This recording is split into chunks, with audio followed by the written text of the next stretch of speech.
Alright, how's it going, Rogues Gallery, and welcome to another Gundam card game video here on Red Zone Rogue. Today we have a ton of new Gundam card game cards from the upcoming set 2 to discuss today, including a bunch of LRs and some cards that I think are very good, and some that I think maybe aren't so good. So, we also have some Clan Unity starter deck cards to talk about as well, so without further ado, if you like the content, if you like the Gundam stuff, hey, like, comment, and subscribe. Subscribing actually helps, despite what some other folks might say, because YouTube actually pushes your videos out more if your subscribers watch your videos. So, hey, if you like the content and you watch the videos, hey, maybe subscribe. Anyway, we're gonna kick it off when I realize the spacing on this first card isn't super great. So let's give it a little shrinky dink there. Okay. Let's talk about the first card. This is an LR from Dual Impact, the second booster set. This is the Gundam Versago. This one's actually really, really cool. This is a level 5 4-cost red 4/4. It's a new UNE unit, and it links with Shagia Frost, which we'll get to in just a moment. It has Breach 1, and on deploy, if there are 3 or less enemy shields, you choose one enemy unit with 5 or less AP and deal 2 damage to it. I think this card is actually really good and really, really interesting. It's not parasitic like we're going to talk about. There's a bunch of other cards that we're going to talk about today that have parasitic mechanics. And by that I mean mechanics that rely on other stuff in the set. Sometimes you can see this as like cards that care about certain types or certain things. This card doesn't really care about anything other than, hey, does your opponent have 3 or less shields? If you do, you get to shoot something for 2, which is pretty good. And it's a 4/4, which is a pretty good stat line as well. We'll have to talk about Shagia Frost, but Shagia? But I think this card's actually like pretty good, and one that I definitely want to play around with. This is one that I will consider for red decks for sure. Next up we have, hey look, it's Shagia Frost. They are a level 4 1-cost pilot, a 1/2, not as, well, I don't know. This turns the Versago into a 5/6, which is actually 6 health, is just kind of annoying. And then during Link, on attack, choose one of your new UNE units, and it gets +1 AP during this attack. So that's pretty interesting here. So what is cool about this is you can choose the Versago itself. It is also a new UNE, so if you are attacking with Shagia Frost, well, you can give itself +2 attack, which is pretty sweet. So it actually kind of makes this into a virtual like 3/2 pilot, which is pretty solid. Or you can pump up one of your other new UNE. And this is kind of what I meant by cards with parasitic mechanics. It cares just about new UNE stuff. But in this circumstance, you can just pump itself, which I think is pretty cool. So, yeah, I think this is really solid. And yeah, I love how it also has the Breach 1 as well, which is just really good at destroying shields, right? So you play this, right? And if your opponent has 3 or less enemy shields, you can blast something for 2, and then you can smash on in with this and do a lot of damage. So, yeah, I think it's great. These are cards that I definitely want to try. Next up, we have the Gundam Leopard, level 5 4-cost. This is a purple card, a 4/4. Once again, we have another 4/4. Similar stat lines here. We have the level 5 4/4. Similar, level 5 4/4. And this one just says, on deploy, if there are 7 or more cards in your trash, and we're going to see some more trash synergy stuff, choose one enemy unit that is level 4 or lower and rest it. That's kind of a big ask. You need 7 or more cards in your trash to get this off. But you do get a rest, but it's a conditional rest. It's only level 4 or lower. It's a 4/4. It links with Roy B. Loy, which I don't know what this character does yet.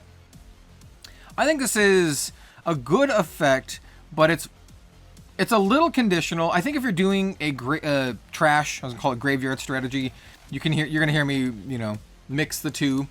But I think this could be good in certain circumstances. So this is a maybe for me if you want this kind of effect in your trash synergy deck, and also likely if Roy B is any good. So yeah, it's a big maybe for me. Next up we have the Red Gundam, pretty standard, kind of boring card. This is from the Clan Unity starter deck, level 4 2-cost 3/4. Doesn't do anything, vanilla, except that it links with Shuji.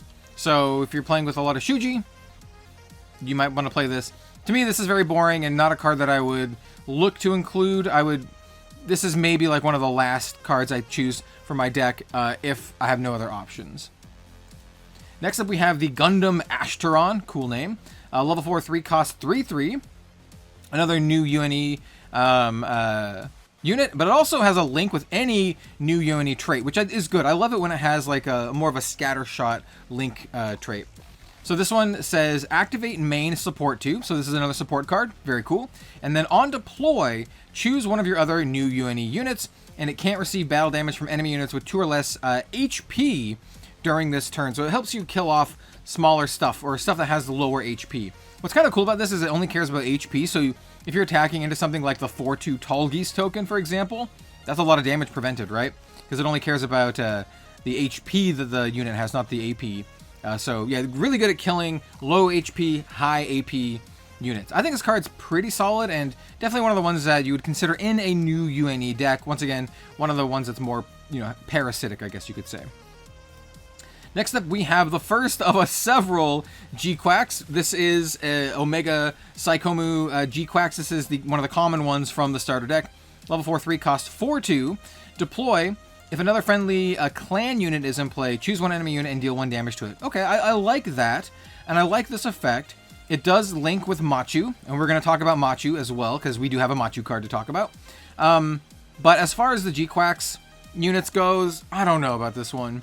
It's conditional. You need another clan unit in play.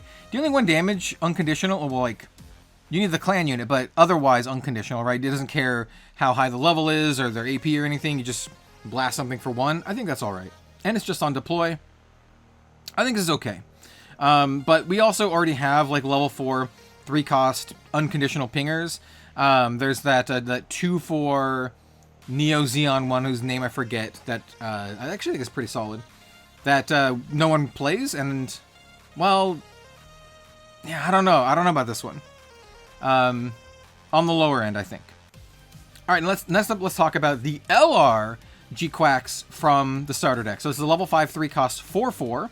Once again, we have this 4/4 stat line, which is pretty solid. When linked, if another friendly clan unit is in play, this gains first strike during this turn, and this links with Machu. That's all it does. It's a clan unit card itself, but it gives you first strike. It's for an LR, I feel it's pretty underwhelming. It might see play in this kind of clan style deck that runs Machu, but it doesn't feel like a staple to me. And it actually feels like one of the lesser powerful starter deck LRs. This kind of feels more like a Tall Geese than a Wing Gundam, if you know what I mean. I don't think it's bad, but I don't think it's like crazy good staple type era. You might run this if you run a lot of other stuff that link with Machu.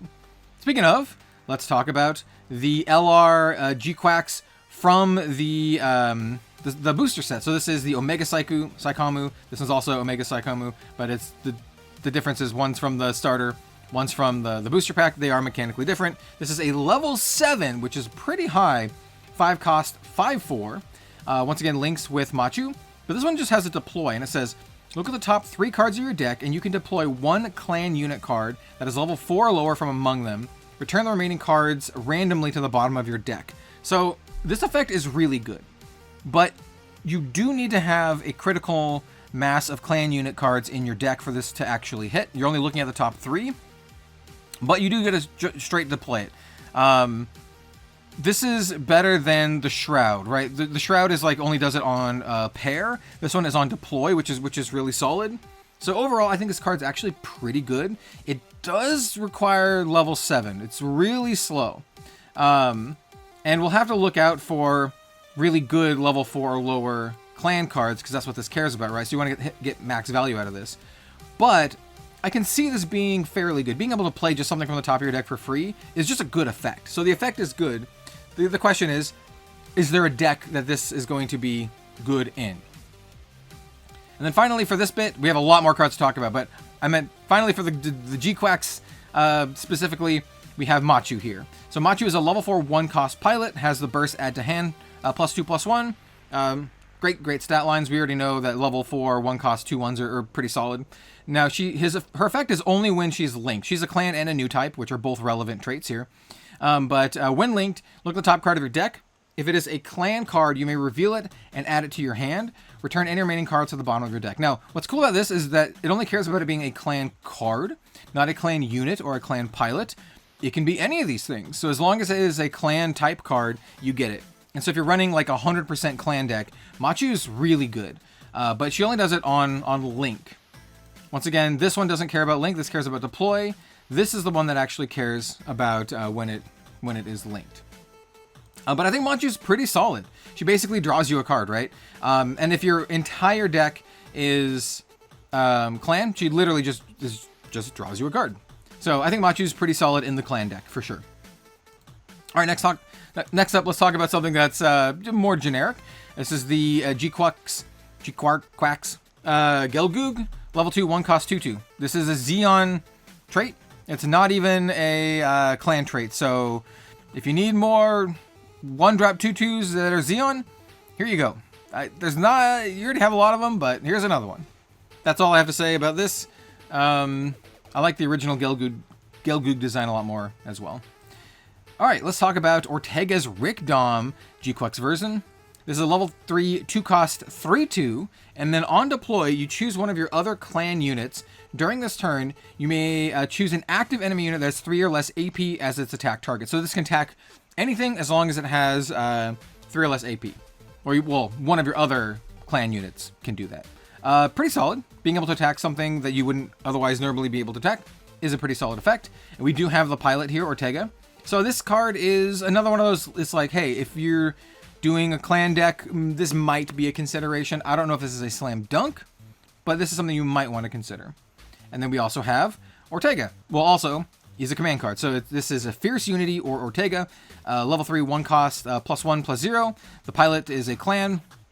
And then if you want to do the command, action, choose 1 to 2 friendly clan units. They can't receive battle damage from enemy units that are level 2 or lower during this turn. It's a pretty narrow effect. It has to be level 2 or lower, so it's only like small stuff. But maybe. If you're playing this kind of deck, this might be like you include a couple of them. But I'm not sure about this one. It's a very solid maybe. All right, let's talk about another card that is getting a bit of hype around it, and I could see why. I really like this card, but I don't know if it's as good as some people think it is. I think it's okay. Let's talk about it. It's a level 5, 4 cost command card. It has a burst effect of you choose one enemy unit that's level 3 or lower and you deal 2 damage to it. I think it's a really good burst effect. It's actually quite good in this particular style of deck because it actually helps you against more aggro-focused decks, right? So if you get this on a burst because they're being aggressive, you can blast them for 2, kill those Zaku 2s or any of the other 2/2s. So I think this is actually not too bad for the burst effect. The main effect is choose 6 purple units from your trash. This is where it gets really, really awkward. 6 purple units from your trash. Exile them from the game. If you do, choose one enemy unit and destroy it. So this is a level 5, 4 cost. Maybe destroy their dude. The burst effect I think is really good. Now, what makes the main effect so clunky is that it's not just 6 cards in your trash. If it was just like 6 cards, I think this would be like pretty good. Like actually like quite good. But it's specifically 6 purple units, and they have to be units and they have to be purple. And so because of that, I think it's a little clunky. And if you do run this card in your deck, and I think I can see some decks running this, I myself might. Well, I'm definitely going to play around with it. But I think it's more of like a 2 of kind of deal. You know, it's not a 4 of staple removal. This is super clunky. The burst effect, though, is quite good. So I think this card is okay, but I don't think it's crazy at all. Next up, we have Diesel Galette. I don't know who this is, but they got this cheeky face.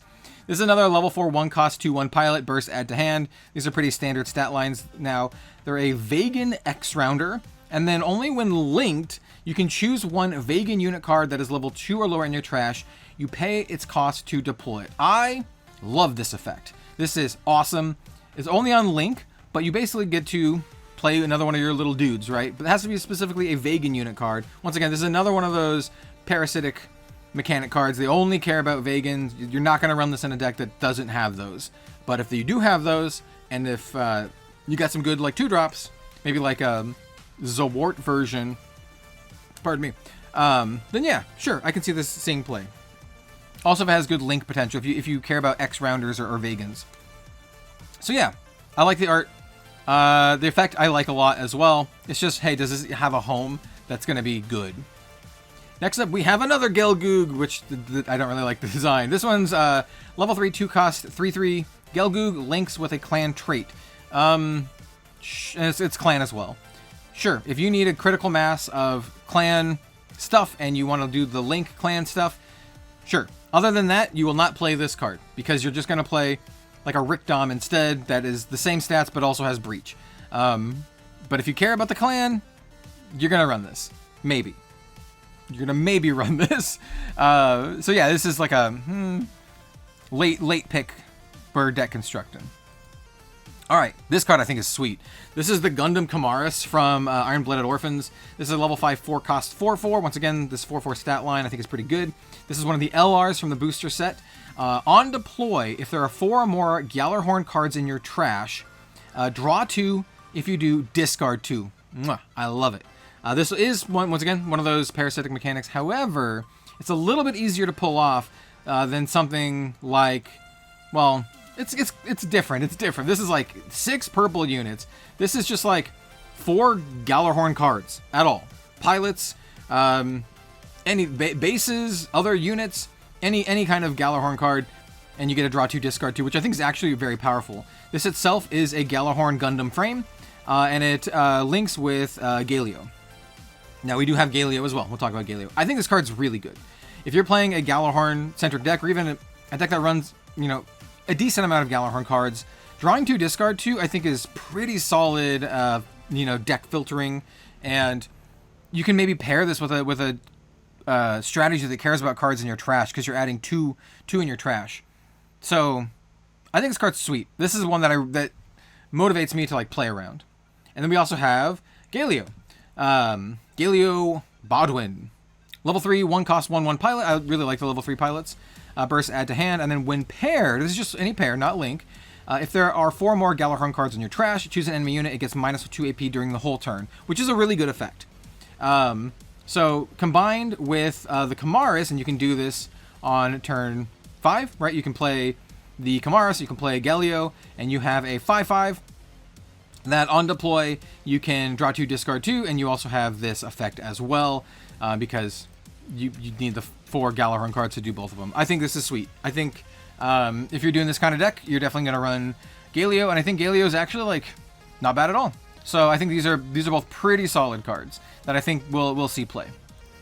Next up, we have the Alexandria. This is from Zeta Gundam, or Gundam Zeta. I flip the 2. This is level 3, 2-cost, 0/5.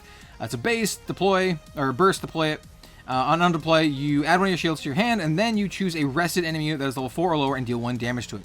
Interesting.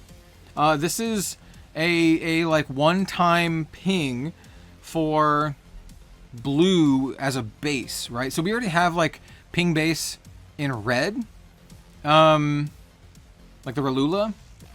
I think this is pretty solid. It's a level 3 base too. One-time ping. I don't know. Like, you're gonna have a critical mass of ping if you're. This is something you might want to consider for your blue-red deck. I don't know if I like it more than something like Corsica base or even white base, but I don't know. It's something to consider. So, it's definitely not an immediate no. All right, now we have Dramatic Turnabout. I think this card is actually really, really good, with one exception, and that is level 5. It is really slow. You can't do this until level 5, but it is a 2-cost command card, burst, draw card. That's great. And then on main, you choose a friendly damage unit, heal 2, then draw 1. I think this card is really, really good. It's just a 2-cost, draws you a card and heals one of your units for 2. This is really solid in like maybe a purple-blue deck where you do a lot of self-damage. This, you know, heals you up a little bit. Maybe just as a value card to heal up a little bit. You can do some like nice trades where you heal your unit, trade into something, or smash into something so your unit survives. I like this card a lot. Like a lot. I think a lot of people will play with this, and a lot of people will play around with this. Out of all the cards that I've talked about today, this one might be among the most played, at least initially. I think the card's really good. But once again, the level 5 thing is definitely a turn off, right? It's one turn slower than Show Resolve. It only draws one card, but it also heals, and it has the burst. The burst is really good too. I think at some point you can make a critical mass of burst cards where like most of the things other than units will have like burst effects, which would be pretty solid, right? If you're like, 20 cards out of your deck are like bursts. I don't know. That's pretty good. I like this card a lot. Next up we have... okay. This card itself is like fine, but what it alludes to, I'm really excited about. So this is Hamon Karn's Gaza Sea, level 3, 2 cost, 2/3.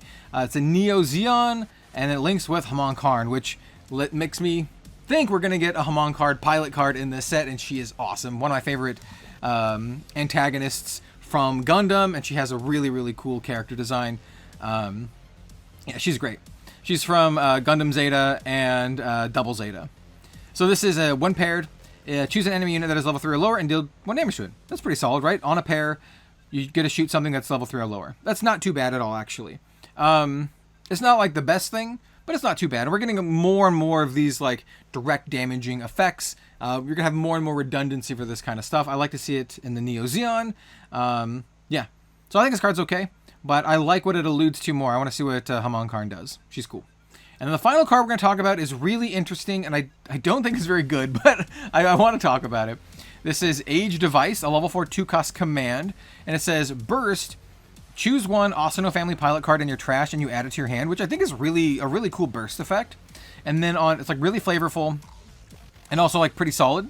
And then on main, if you have an Age system unit in play, you get an EX resource, which I think is like compare this to First Contact. Burst, you get an EX. Main, you get a rested resource, right? This one is a level 4 2-cost, so you actually get to play First Contact earlier. It ramps you better, right? Because the ramp that you get is permanent, whereas this one is just an EX. A little bit different burst, right? And no one plays this card. Like, you see it a little bit of play here or there, but it's like fringe playable. This one makes me think that no one's really going to play this one, but I think there's one small corner case. Obviously, there's the burst, which is cool. But, like, what if they make a crazy game-ending unit that you need more than 10 resources to play? And currently, the only way to get more than 10 is to get EX resources. And you can have up to, correct me if I'm wrong, 5. I think you can have 5 extra EX resources for a total of 15 if... total of 15 if you have all 10 normal resources and then 10 EX resources. I mean, flip that around. All 10 normal resources, 5 EX resources. So, what if someday they make a 15 drop that's just like you win the game? Maybe you could see this play there. But other than that, I'm like, you're probably just going to play First Contact instead, and even then you don't really play First Contact, unless you really care about the burst effect, but you can't really rely on the burst effects all that much right now in Gundam. It's just really random. So, as it stands, I don't think this card's very good, or has a home, but it might have a home sometime in the future. So, I think it's interesting, and I want to see a 10 drop, and I want to see like a 15 drop. Maybe like the Devil Gundam, or a Psycho Gundam or something like that. I think could be a cool like 10 drop. So I don't know. We'll see. It's cool to think about though, but I don't think this is gonna see much play. That's it. Welcome back. Yeah. Thank you all so much for watching. We're gonna have more Gundam content soon here on the channel. We got some deck techs. Still waiting on my Iron Bloom starter, so we'll have an official starter opening and review of the Iron Bloom starter decks. Like everyone else out there, it's been difficult for me to get as well. We do have some that are going to be on the way. The LGS that I normally that I get my stuff from, Fantastic Realms, they had a pretty significant delay on their products. They are getting the product, but it probably won't be out till like the Monday of this week, and then they got to ship it to me. So we gotta wait. But once we do get that, we got a deck. We got a opening and review. I have a deck that I'm going to be building, a red-purple deck. I'm going to have some gameplay. We got a lot of cool stuff for that. I really love Iron-Blooded Orphans. Recently finished the series. It ended up being one of my favorite Gundam series. So yeah, I'm really excited to dive into that, and I have some ideas for some cool purple-red stuff. So stay tuned for all that. Once again, don't forget to like, comment, and subscribe. I really appreciate it. And yeah, we'll see you next time for some more Gundam card game content.